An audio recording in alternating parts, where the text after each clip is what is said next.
Hello, I'm Tam, And I'm Mortal. and this is the Hidden Egg podcast where we talk about vulnerability. Hello, hello. So Welcome back. we start the thing out with the shout outs, and I hit it. Okay, there it is. Um, so since the last episode, or on the last episode, well, not all of them are on the last episode, we had Jake, who really enjoyed listening to our podcast. Thanks, Check Mm-hmm. FM. And then we had Dennis Gorbanov again, who is happy to see that I'm growing. I think on another article, he also mentioned that he's like really interested in seeing how the podcast dynamic is going to affect the medium dynamic because I'm now kind of multitasking. Mm-hmm. I have been multitasking, unbeknownst to anybody, because like most people just stick to the medium thing, but like it is an interesting mix because I don't know how long this is going to last. Like we've been doing it for a while now. Well, like 2 weeks, 2.5. Well, this is weeks. number 5. This is number 5. So this is 1 month. Oh, it is 4 weeks now. Yeah, yeah. Because we had an extra episode in there. This is the 4th week. I don't know if we can say we've accomplished a month just yet. But I also don't like to give myself credit for stuff, so maybe don't listen to me. Yeah, that's true. You Good said that they hadn't paid for the membership yet, and that's why they weren't getting into the articles. But now they have. I also have it on good authority that they are now able to put things behind paywalls. Hell yeah. Yeah. You get some, You Good. And then You Good also mentioned that. Okay. Oh, good news, You Good. I do not have my shoes on today. And that will be true most of the time. Last time we just kind of rushed into it, and as soon as I got home from work, we were basically recording immediately. But my toesies are free and happy to be free. And the idea of feelings oozing out from between our toes is kind of gross to me. I don't know about you. That sounds natural to me. That's disgusting. Anyway, so and they also gave some more stuff about vulnerability from their perspective that we're probably going to want to put into some element of the podcast because like making a new account because she was too vulnerable on her last account, that seems kind of relevant. It's absolutely relevant because we're doing a podcast on vulnerability, and I think I've said it before, but like I don't want the focus of this just to be on just being more vulnerable, because there's going to be ways that being more vulnerable is going to get you screwed sometimes. And You Good has lived through one of the unfortunate examples of that. And so, I totally get that. But we need to be able to keep that in mind when having these conversations, is that, be vulnerable but safe. But then with that, she also kind of gave us another idea for another podcast in the future. So I'm going to be saving this particular image of the comment because that's what I do now. So that when we do cover that, we have a reference for it. Carrie also was not offended that I, forgot to call her out. I just didn't put any of the Mastodon stuff on the list last week. And she said it was definitely a pick-me-up. So thanks, Carrie. We appreciate that. There's You Good again. Oh, right. Because I had a thing of vulnerability myself with the accidental monster. Late last year, I struggled with the idea of connecting my 4 accounts because I have 4 accounts on Medium. And that was a huge step in vulnerability. We had a lot of conversations about it before you did so. Yeah. It was difficult to take that step for you. Yeah, and I actually talked with You Good about it too at the time, and she was saying that this might be another good idea for a topic for an episode. It could be an entire episode just talking about what you went through that time. It sounds weird to me because that seems arrogant that anybody would care about my specific experiences for 40 minutes straight. But that's... Well, it doesn't matter if anybody cares about it. We'll do it, and if anybody does care about it, they'll listen to it. Okay. That's all we got to worry about. All right. And then we got It's Always Right Now, which I think his name, he's mentioned it multiple times, and I'm just We can just terrible with keep names. calling him as It's I Always Right think Now. his name is Roland. If I'm wrong, I'm super sorry. I have a terrible memory, but he said that it's monstrously interesting. I love how he does that. That's cute. But that he struggles with the length, and I don't know what to do about that because I feel like 45 minutes, give or take, it's long enough for us to get to a point. Because we might ramble. Because we might ramble. But it's also short enough. Yes, 45 minutes is actually short enough that it's bite sizable. Ish. Because we can go on like for hours. We could. We have. I have little time to do that sometimes now, but anyway, It's Always Right Now did say that they were maybe going to be able to use that to go on longer walks. So I wish you the best with that. Being active is certainly a good thing to do that I don't do as often as I should. If we do decide to have like hours long episodes, we'll probably need to like put little intermissions in. At least. But we've talked about possibilities for a bit of a longer form content that we may bring to the future. Yeah, maybe. I don't know what we'll do about shorter I'm stuff. sorry I'm mumbly. I'm really trying to project, I promise. Yeah, he's like half the distance from the microphone than I am. I'm eating this mic. I just have one of those weird voices that doesn't penetrate unless I get really passionate, and then it's bad. Your voice is like, well, to me, it's like this beautiful seductive low tone to it. Whoa. Too many compliments. Yeah. All right, we'll get back to the shout outs then. Back to Akin Moses wishes us all the best with our writing and with my writing and podcasting. I don't know if he's read your writing yet. Not many people have. My writing's hidden. It's hard to find. It's not necessary. It is not a prerequisite for the podcast. I promise. Jenny Lane. Thank you, Akin. Jenny Lane says that she was finally able to listen on her phone when she's not around her computer by opening in Chrome the link to play through the browser. Now, I haven't changed the links over yet, but I have gotten everything set up on rss.com now, and I will be changing the links, so it may not need that workaround to work anymore. So if anybody has any issues with it, let me know. This particular episode will be uploaded on rss.com with that link. So it may be a slightly different process. We'll figure out the kinks when we get to them. And Jenny Lane was also very sweet and said that we were calm and kind, and thank you very much for that, Jenny. Then Miss Peach, which she's been away for a while. I noticed that I hadn't seen her in a long time, but I kind of thought that she just dropped off because sometimes people do. Sometimes people lurk. But she's back and she's listening to the podcast. So welcome back, Miss Peach. Welcome back, Miss Peach. Good to have you in here.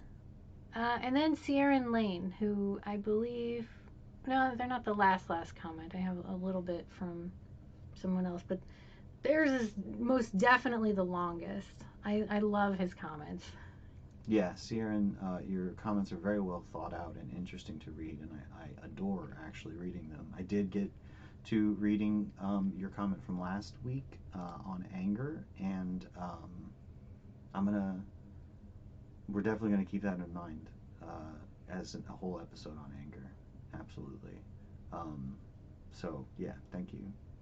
And I don't know that we have time to really read out all of the different things or even respond here on all the different things that he went into, but I think it's amazing. And if anybody's listening and interested, go back to last week's episode and find his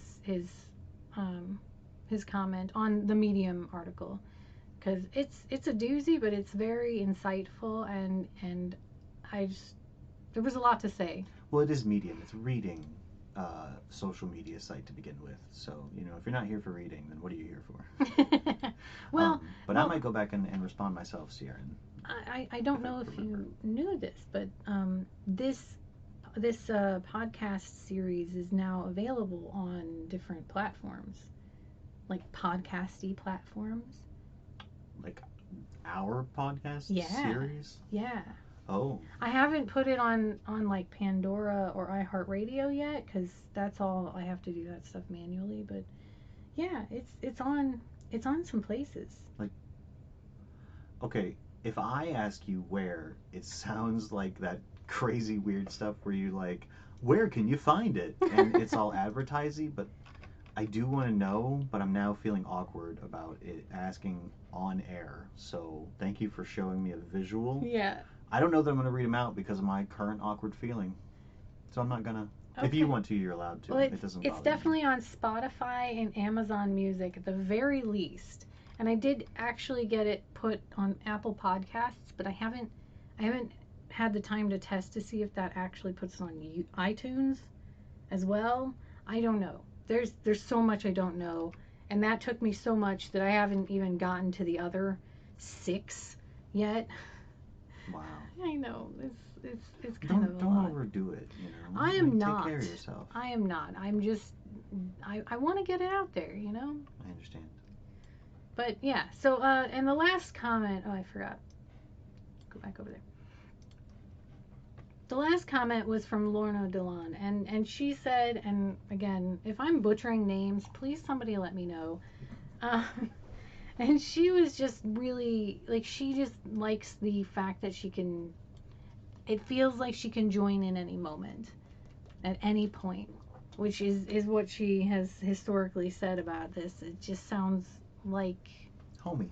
yeah, Comfy. like we're just having a conversation right next to her, and she just doesn't talk to us. I mean, you can at least talk. I when I listen to podcasts, I certainly respond out loud myself. Yeah, So, yeah, you absolutely can do that. and of course comments and stuff. And comments and stuff. Okay, so Thank you all so much for your comments. I so appreciate the engagement. That's very, very, very sweet. It fills my heart. you know that comment section took a lot less time than it did last time, so we have a little bit more time this episode to actually talk about the meat. Well, partially because I wasn't trying to read them. And partially because I completely forgot about this one thing that we wanted to talk about. Where are my things? Because Carrie wrote a thing. I put it somewhere. Oh, that's not. I want the reading list. We apologize for the minor delay in getting to what we were talking about. But Carrie did write an article on vulnerability, and I really liked it. What?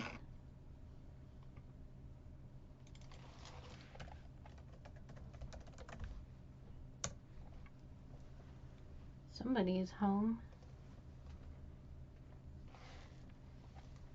Pause this for a second. Sorry, folks. And we're back. Which is nothing for you because it just happened within an instant, dear listener. But that was a little awkward for us. It was super awkward. And I feel like we should be a little vulnerable about that. Yeah, I really wanted to while we were waiting for all of that. I really wanted to edit out the. I saw. I know. I saw Did you you looking at it like, can I edit No, out I all the actually awkwardness? clicked on it and started listening to pieces and messed up the pause entirely. I had to re-hit record and everything. I appreciate you sharing that. But yeah, because, we're just people doing this, and so, like, life keeps happening, and, not calling you out here, Tam, but, you wanted to have a thing up that you didn't have up, and it was a little awkward trying to find it. Yeah. And then also one of our housemates made an appearance. Yeah. Because we didn't close off the room we're recording in, because we're silly. So I wanted to be vulnerable about that. That was just some silliness that happened. If you think this is weird for me to repeat, please let me know. If not, if you appreciated it, then let me know that too. Or just don't. It's fine. No pressure either way. You just be you and find smiles. Okay, I'm ready to continue. Okay, so Carrie did this article on the 14th, 9 days ago, called "The Cost of Vulnerability," and I'll link to that in the article also. Um, And if I can, I'll try to link to it on the RSS feed page thingy. But we read through this article, and it seemed to fit what we were talking about today. And today's main topic was, why be vulnerable at all? Like, why do it? Right. Exactly. And one of the things that what Carrie said in the article was, is being vulnerable really that bad? And then she went on to kind of observe how people they don't seem to want to be vulnerable. They don't seem to want to reach out and just say hello to other people that maybe they don't know all that well. Yeah, actually, there's a specific line that Carrie has in there. Scroll just a tiny little bit. But that's probably way too much. I'll just do it myself.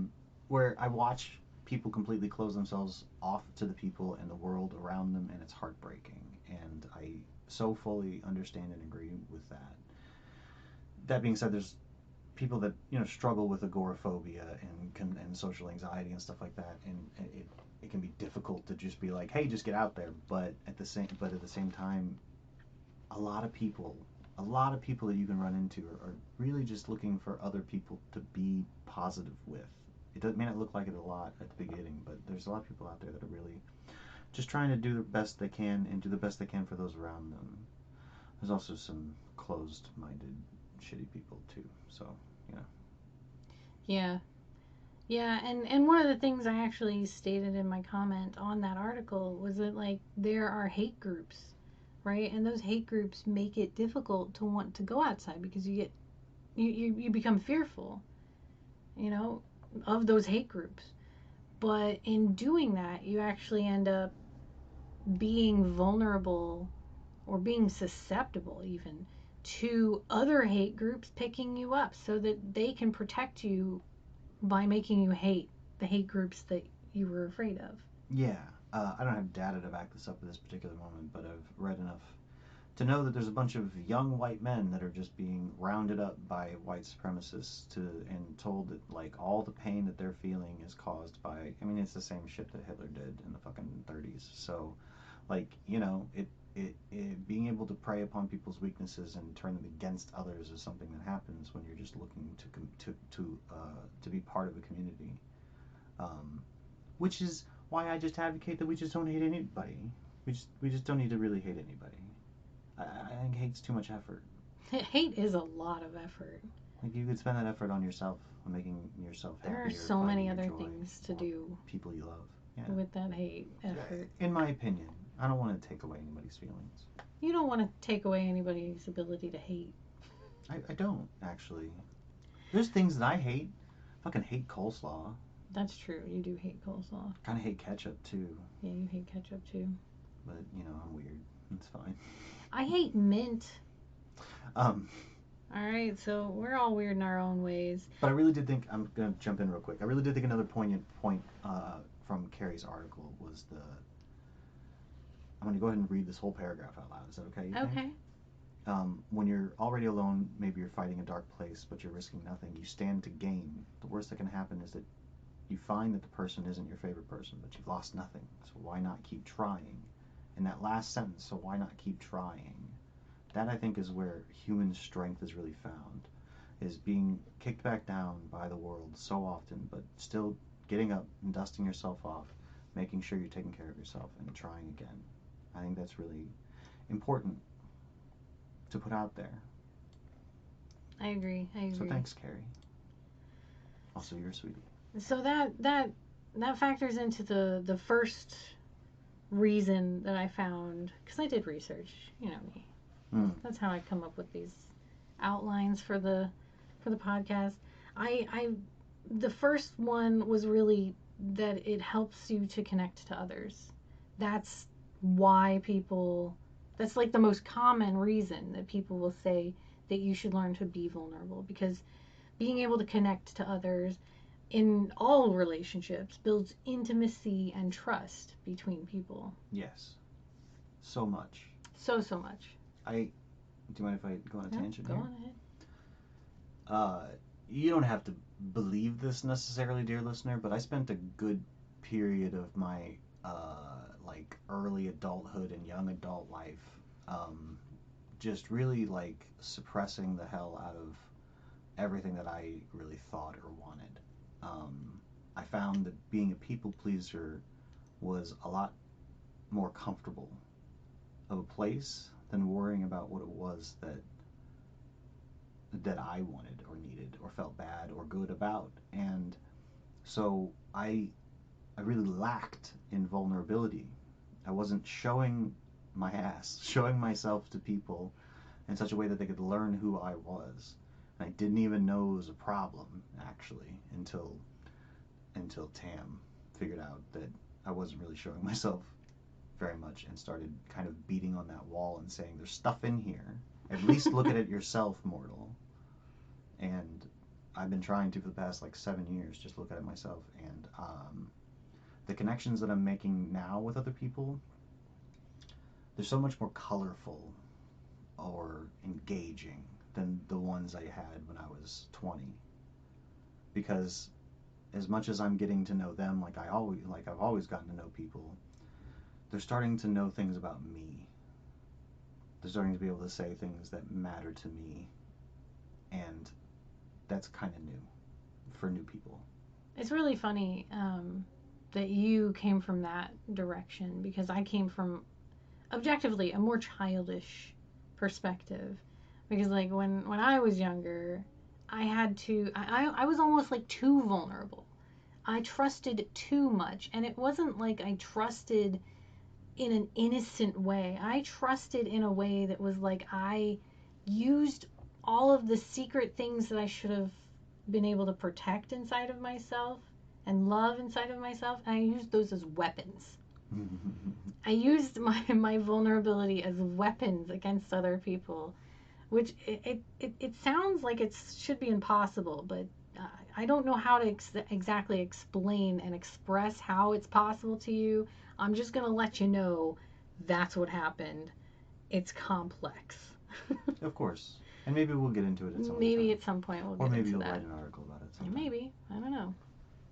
But it's really interesting that we're now doing this vulnerability podcast because we do come from very different backgrounds as far as vulnerability goes. We come to this topic from very different perspectives as well. So that's part of the reason why I thought it would be an interesting topic for the podcast for the two of us to talk about. Yeah. Yeah. So anyway, my story, the reason why I brought it up is why be vulnerable is because there's things that you can experience that you can't prepare yourself for. You can't envision happening. And so if you have the strength and the faith in yourself to be able to pick yourself back up from any damage that you sustain from being vulnerable, you can find experiences and people and communities that you never thought existed before. Yeah, because a lot of what my banging on the door of your ever closed self. It was just a wall. There was no door. Okay, the wall.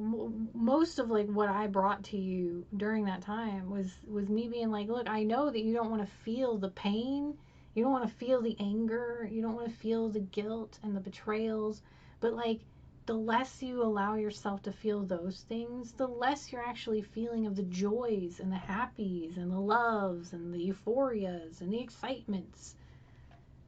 Yeah. You can't have one side without the other side, and you can't shut off one side without shutting off the other side. And it was true. I was pretty shut down in a lot of ways. Me, on the other hand, I felt them too much. Yeah, well. I was a little too free spirited with my emotions and needed to like find a balance because you can't be ruled by your emotions. It's one thing to be vulnerable, it's another thing to be irresponsible with what you're feeling. Right. Well, I mean, it's pretty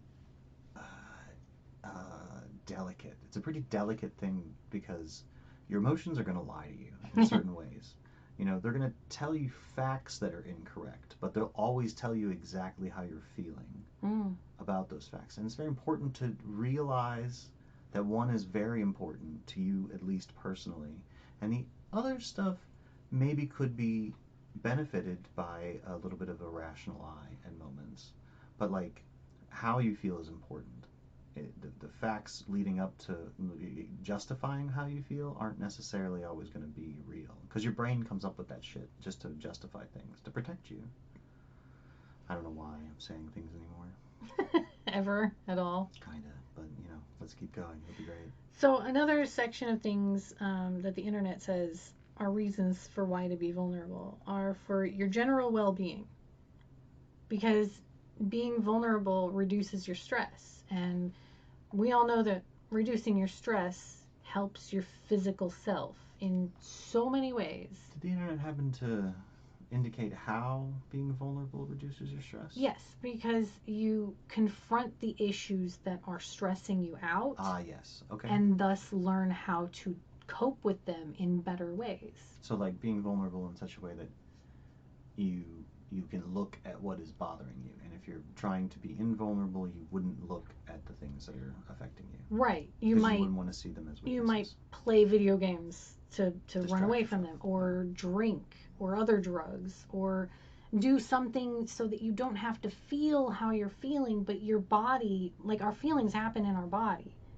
They're not just in your mind. You can shut them off in your mind, and they're still going to town on your body. Your body is still holding that trauma, which is weird, but it's provable. They have proven that this is true. Okay. I'm a little concerned about anything being proven as fact, because I understand other stuff will probably try and prove it as not fact. That EMDR therapist that I tried out, I didn't actually do it, but that's all that she did. And when I found that out, I was like, nah, I need somebody that I just want to talk to for a little bit. Yeah, that's one of her like things. She had like this whole.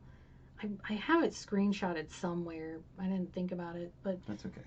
Yeah, that like it's a proven fact, and that's why EMDR works.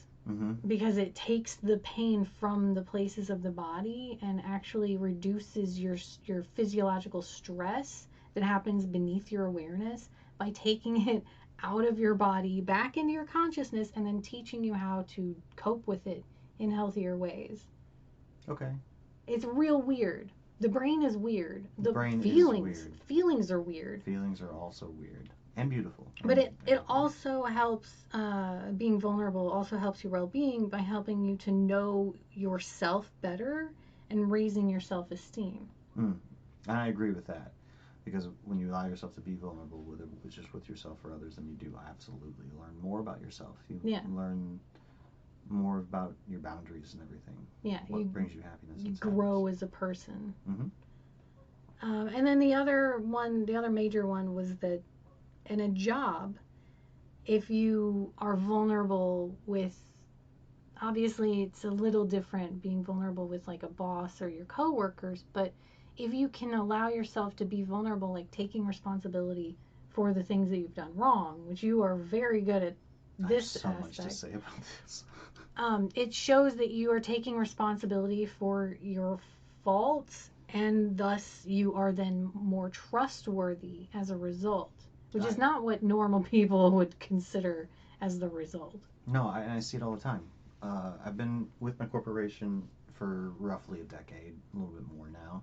And one of the things that I found in this and many of the other jobs that I've held in my life is that when I make a mistake and then I tell the manager I made a mistake, they are thrilled. They're ecstatic. They're like, really? Well, we can fix that super easy. And I'm like, I kind of expected that you probably have some sort of a process to fix this mistake. And they were like, thank you for coming to us. And I'm like, yeah, what else would I have done? We needed to fix the mistake. Apparently, most people just hide that shit and don't ever tell anybody about it. And now after watching people for this long, like I see that all the time, to the point where I've now just stood up and said, this mistake was my fault, even though it was somebody else's fault. Because they're going to try and hide it. And then that's going to bring conflict into my work environment, and that makes me unhappy. And so I bring as much comfort to my work environment as I can. Yeah. To all the people that work with me, because that's how it brings me comfort. because I'm really a selfish asshole. So it almost sounds like doing it at work actually helps for your well-being and the well-being of all of your coworkers. I don't know that it's super successful in that regard, but that's the intent that I have with it. And I have no problem at all with telling somebody that I fucked something up, because guess what? Fuck up some shit. I know, and it happens. It's really this like weird. It's like this weird expectation for people to be perfect all the time. Yeah, and I don't know if this is true for anybody else, but I know that for me, um, when I fuck something up, I'm sorry, maybe I shouldn't curse so much on this podcast. I'm gonna keep doing it though. I'm just gonna be myself. That's fine. Anyway, yeah, when I make a mistake, I hate myself for it. I berate the shit out of myself. I have this constant stream of vitriol and anger that just plays through my mind, louder than anything else I can do. And so, anybody else that wants to tell me that I screwed up and how bad I am for it, it means nothing to me. Because, trust me, I am far more savage to myself in my head. He really is.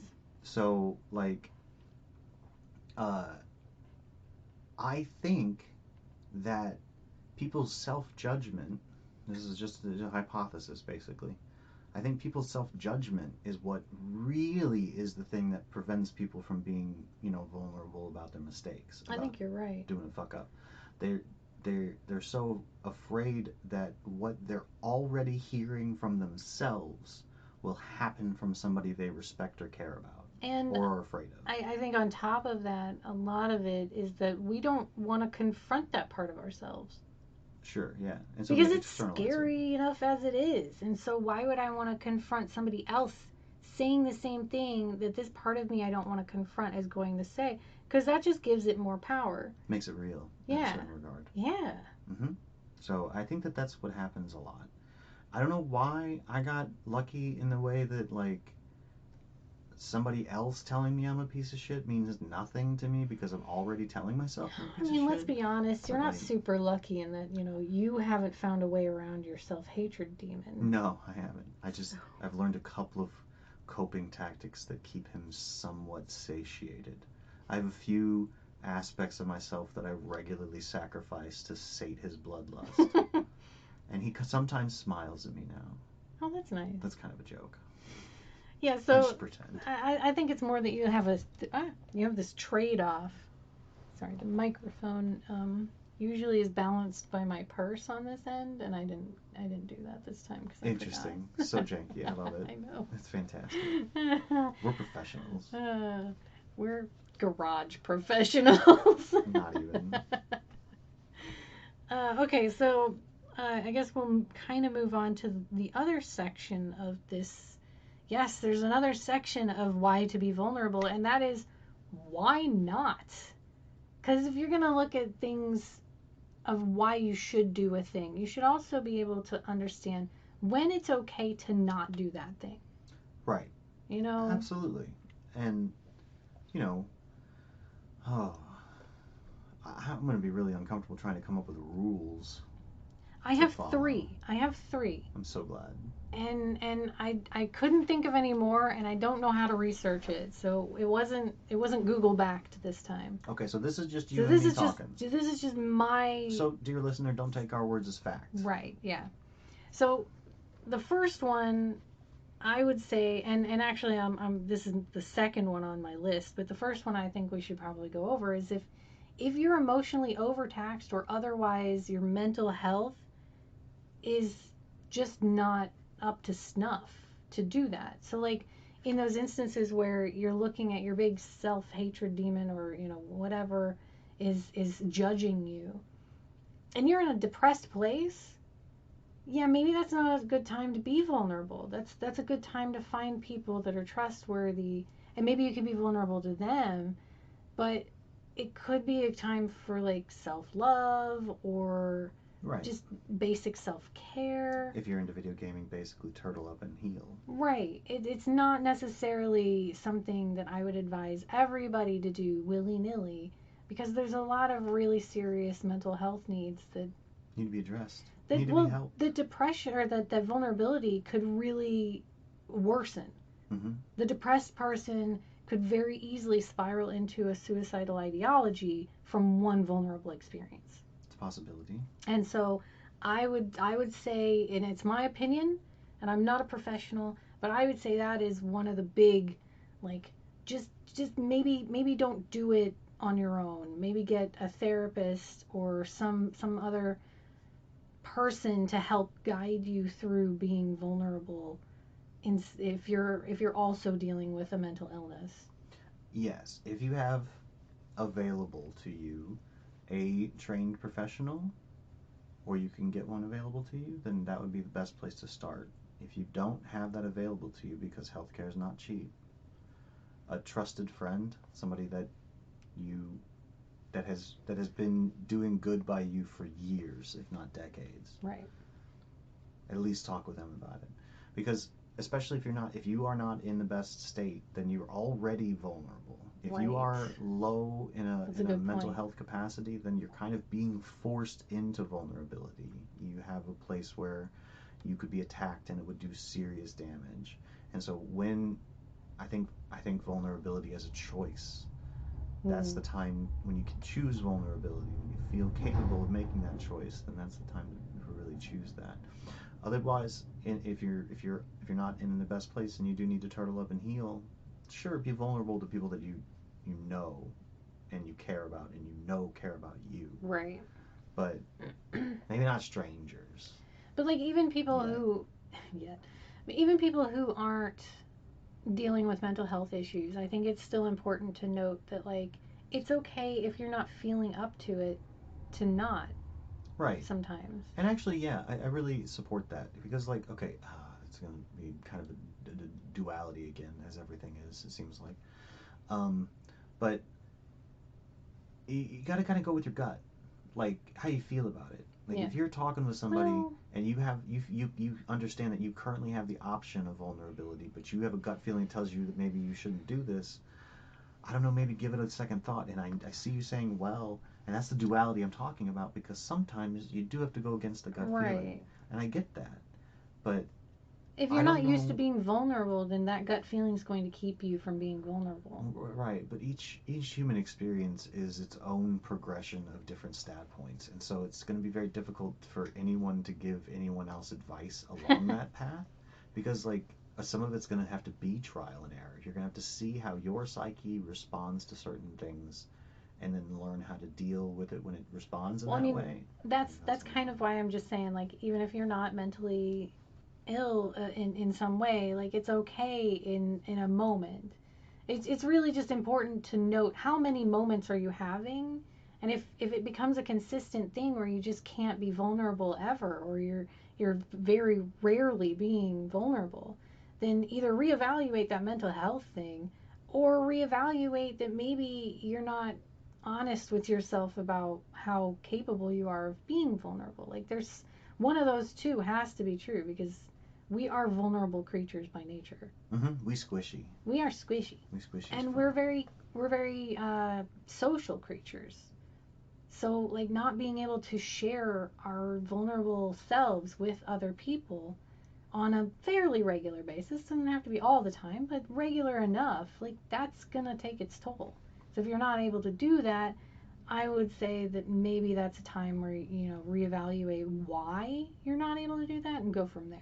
Right, and also you feel like whether there are people out there that can be very alone, that have long periods of time where they have basic solitude and they're fine. Like it's not a lot of people. It's a pretty, but on the spectrum there is an extreme, and so if you, I'm just trying to acknowledge every person in the world I don't and think make you can do that. anyone make sure no one feels left out of this. That's all I'm really trying to do. Okay. Well, Maybe it's not I necessary. yeah, I don't I think don't it's know. super Okay. necessary. Well, anyway. Um, Another one of the reasons why you shouldn't be vulnerable, like moments that it's okay to give you a free pass of not doing vulnerability, no, don't do the work, is when you're around untrustworthy people. So, as an example, you're basically saying if someone has been spouting racist, homophobic shit over in the corner for 15 minutes, you can go ahead and exclude them from your vulnerability. No, because that doesn't necessarily mean that they were untrustworthy. Just be If you're not one of those people that they're hating against, then how can you say that that's untrustworthy? Not they're obviously trustworthy enough to spout their opinions, so you're not getting the lies. I'm talking about people who manipulate you.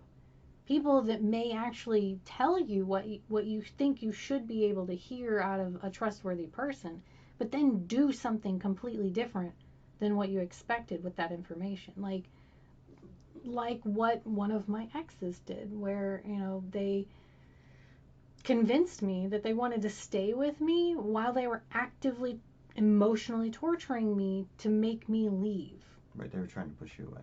And in those moments, if I could go back to that previous version of myself, I would explain to myself, look, you see how he's saying this, but then doing that? That means that he's not trustworthy and you shouldn't be so vulnerable to him. Actually, yeah, I've heard somebody recently talking about how they were taking notes themselves about like a journal. They were journaling and they were with somebody that was abusive. And then they went back through their journaling and saw page after page of making excuses for their partner being an asshole, basically. And then apologizing and saying it will change and then never changing, and just the same cycle over and over and over again. And it was looking at that time range, seeing that that was happening, that convinced this person to decide to leave the abusive person. And so, yeah, absolutely, try and take stock, see if things are happening in a cycle like that. Yeah. Is that what you're saying? Yeah, basically. I know a lot of abusers, and I don't use the term loosely here. A lot of abusers will talk about how you should be more open to them, how you should trust them. Oh, that is one of the things that people say in abusive relationships, and the one that's saying it usually isn't trustworthy, and that's why they're trying to drill into your head that you should trust them, because they know that they shouldn't be trusted. They know that they're manipulating you, they know that they're lying to you, but they want you to believe them anyway. And those are people it's totally okay to not be vulnerable with. Set boundaries with them. Or leave. The boundary could be get out of my life. But one way or another, there needs to be some kind of boundary to where you can protect yourself. And from the people that are actively trying to take advantage of you. Right, exactly. Yeah, absolutely. Maybe not. Yeah, don't be vulnerable with them at all. I mean, it's okay if you're, if you've made a calculated decision. Okay, I'm going to be vulnerable in this way with this person that isn't really trustworthy, but I want to test myself. I want to see what happens. I understand, but it's totally fine if you see a untrustworthy person and you don't want to be vulnerable with them. Don't be vulnerable with them. Totally fine. Totally understandable. Probably not a good idea to be vulnerable with them anyway, unless you know what you're doing. Like, you know that they're untrustworthy. You know that they're probably going to hurt you. Because I've done it. Because trust is something you have to extend to people sometimes for them to either piss it away or make use of it. Right. Can I go on a little bit of a tangent based on this? Sure. So, what we're saying by having a vulnerability podcast is going to be potentially similar to people that are trying to take advantage of you. That's true. So, if you don't trust us because we're asking for your vulnerability, I totally understand. And I don't hold that against you at all, and I still wish you the best of luck. You don't have to keep listening. You can, you're allowed, but I don't know why you would. You don't trust us. Now, Tam and I know each other well enough to know that we're not no intention of taking advantage of anybody. Nope. So I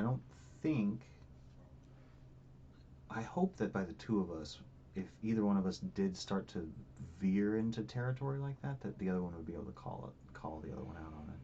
So hopefully we won't get to any point where we are trying to take advantage of people. But I want people to be vulnerable because I think that it'll show you your best life. But I also don't want you to be vulnerable with the people that are going to be assholes, that are going to take advantage of you, that are going to actively intend to harm you.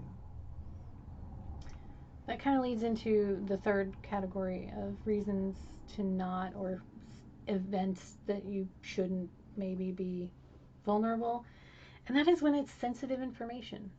Sure, yeah. Don't share your social security number. Don't share your social. Don't share your credit card numbers. Don't screenshot your fucking credit card numbers on your social media. That's stupid. Don't do it.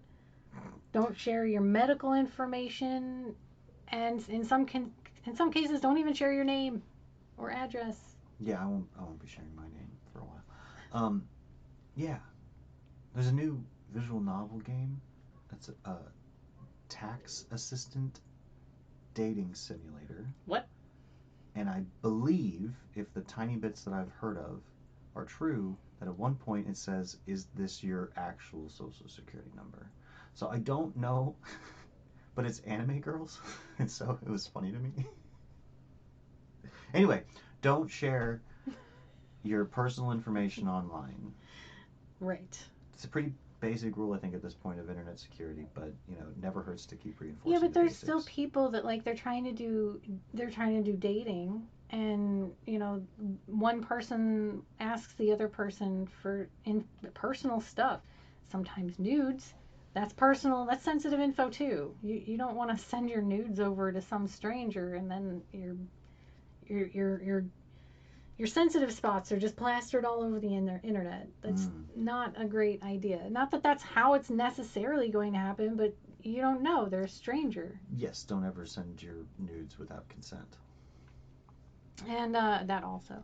But like, there's this idea that like you have to tell each other your names and your address, and how are you going to hook up if you don't know where the other is in real life? True. Hey, Tinder users, just pick a place that's nearby and meet there.